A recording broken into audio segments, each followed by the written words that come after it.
माता पार्वती भगवान शिव से विवाह करने की इच्छुक थीं। सभी देवता गण भी इसी मत के थे कि पर्वत राजकन्या पार्वती का विवाह शिव से होना चाहिए। देवताओं ने कंदर्प को पार्वती की सहायता करने के लिए भेजा, लेकिन शिव ने उन्हें अपनी तीसरी आंख से भस्म कर दिया। अब पार्वती ने तो ठान लिया था कि वो विवाह करेगी तो सिर्फ भोलेनाथ से। शिव को अपना वर बनाने के लिए माता पार्वती ने बहुत कठोर तपस्या शुरू कर दी। उनकी तपस्या के चलते सभी जगह हाहाकार मच गया। बड़े बड़े पर्वतों की नींव डगमगाने लगी।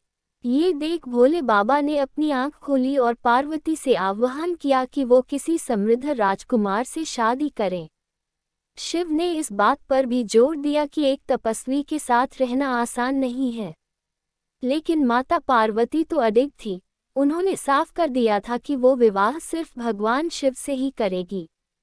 अब पार्वती की ये जिद देख भोलेनाथ पिघल गए और उनसे विवाह करने के लिए राजी हो गए।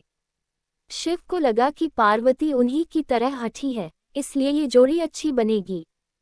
अब शादी की तैयारी जोरों पर शुरू हो गई, लेकिन समस्या ये थी कि भगवान शिव एक तपस्वी थे और उनके परिवार में कोई सदस्य नहीं था।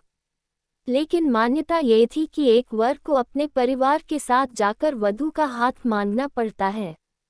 अब ऐसी परिस्थिति में भगवान शिव ने अपने साथ डाकिनियां, भूत प्रेत और चुड़ैलों को साथ ले जाने का निर्णय किया। तपस्वी होने के चलते शिव इस बात से अवगत नहीं थे कि विवाह के लिए किस प्रकार से तैयार हुआ जाता है, तो उनके डाकिनियों और चुड़ैलों ने उनको भस्म से सजा दिया और हड्डियों की माला पहना दी। जब ये अनोखी बारात पार्वती के द्वार पहुंची, सभी देवता हैरान रह गए। वहां खड़ी महिलाएं भी डरकर भाग गई। भगवान शिव को इस विचित्र रूप में पार्वती की मां स्वीकार नहीं कर पाए और उन्होंने अपनी बेटी का हाथ देने से मना कर दिया। स्थितियां बिगड़ती देख पार्वती ने शिव से प्रार्थना की वो उनके रीति रिवाजों के मुताबिक तैयार होकर आए। शिव ने उनकी प्रार्थना स्वीकार की और सभी देवताओं को फरमान दिया कि वो उनको खूबसूरत रूप से तैयार करें। ये सुन सभी देवता हरकत में आ गए और उन्हें तैयार करने में जुट गए। भगवान शिव को दैवीय जल से नहलाया गया और रेशम के फूलों से सजाया गया। थोड़ी ही देर में भोलेनाथ कंदर्प से भी ज्यादा सुंदर लगने लगे और उनका गोरापान तो चांद की रोशनी को भी मात दे रहा था।